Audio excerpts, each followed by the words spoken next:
Yan, tinutulak nila yung tray na bot, panel cleaner. Ayan yung tray na kami bot. sa gitna. Lalagay Tinutulak.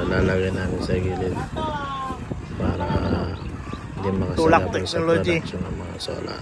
Luman panel.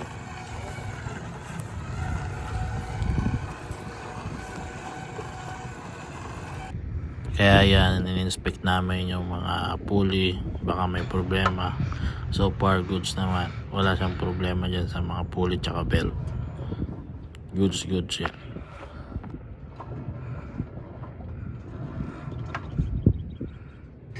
Nung tinignan namin yung circuit board, nakita namin na may sunog yung component. Kaya subject for replacement. Ayan. May dumating naman na bagong circuit board at papalitan namin. Ayan, dito po tayo sa Arayat.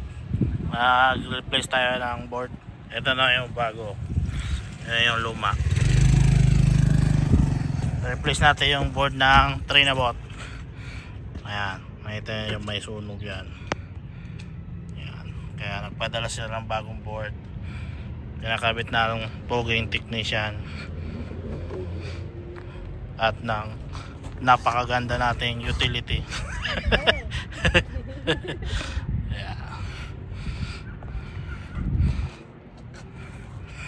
Itong trinabot nila ay mayroong battery, tapos may solar doon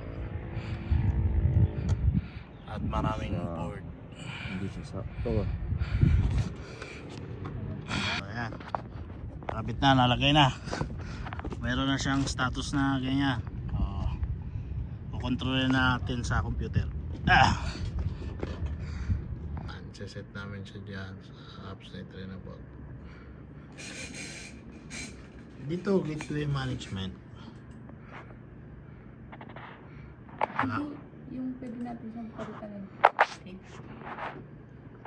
Mission planning yan. Yan, yung pang-edit.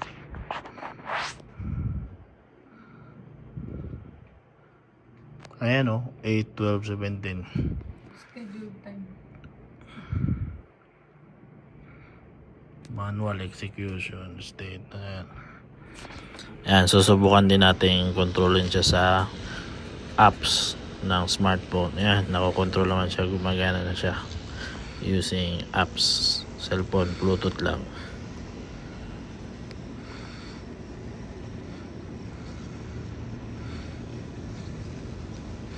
Tapos pasitingnan natin sa web portal niya. Sinit namin, di gumana eh. Nag-iba yung ano niya, dahil siguro nag-iba yung board. Ay, may